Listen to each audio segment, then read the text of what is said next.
ஏங்க அவங்க பேர் எதுக்குங்க? அப்பதான் அவங்க சாரு பேர்ல ஏதாவது வரதட்சணையா கொடுப்பாங்க. நீங்க தெளிவாதான் இருக்கீங்க. ஏங்க கல்யாணத்துக்கு தாலி செய்ய புவனேஸ்வரி கிட்ட வாங்குனீங்க, வரதட்சணை இவங்க கிட்டயா? இதை தாண்டி சாணக்கியத்தனான்னு சொல்றது பேசாம அமைதியா இரு.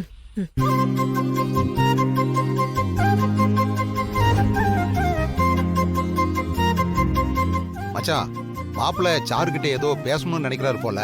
சாருவை 2-3 தடவை பார்த்துட்டாரு, இன்னும் அவர் பேசவே இல்லை. கொஞ்சம் தனியா பேச விட்டீங்கன்னா.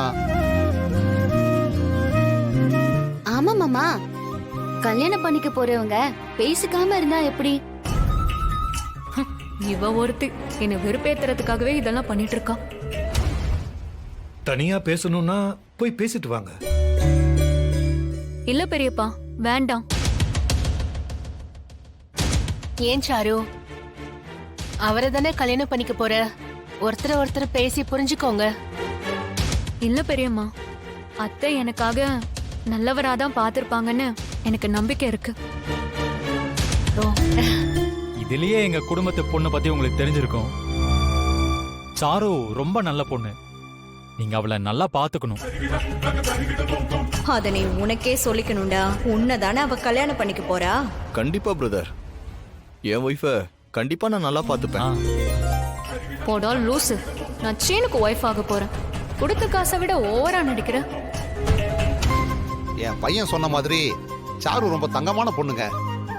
கல்யாணத்துக்கு அப்புறம் நீங்களே சொல்லுவீங்க, இப்படி ஒரு பொண்ணை பார்த்ததே இல்லைன்னு. தனியா பேசணும்னா போய் பேசிட்டு வாங்க. இல்ல சகல, ஒண்ணு வெக்கப்படுறா போல இருக்கு. கல்யாணத்துக்கு அப்புறம் 2 பேரும் பேசிக்கிட்டே தானே இருக்க போறாங்க. நாம இப்போ கல்யாணத்துக்கான விஷயத்த மட்டும் பேசுவோமே. ஆமாங்க, மத்த விஷயத்தை இப்பவே பேசிடலாம். நீங்க உங்க வீட்டு பொண்ணுக்கு நல்லா செய்வீங்கன்னு தெரியும், அதனால முறையா சில விஷயங்களை பேசணும். பொண்ணுக்கு என்ன போடுவீங்க?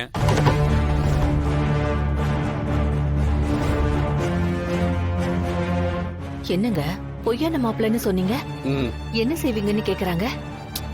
அவன் நடிப்பை மெயின்டைன் பண்றான்டே, என்ன சொல்றான்னு கேட்பான் இரு.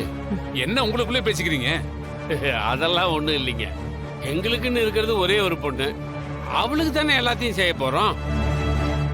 பாத்தியா பார்வதி, நடிக்க சொன்னா நிஜமான மாப்பிள்ளை வீடாவே மாறிடுவாங்க போல. ஆமா அண்ணி, எக்ஸ்ட்ரா காசை கறக்க பாக்குறாங்க போல.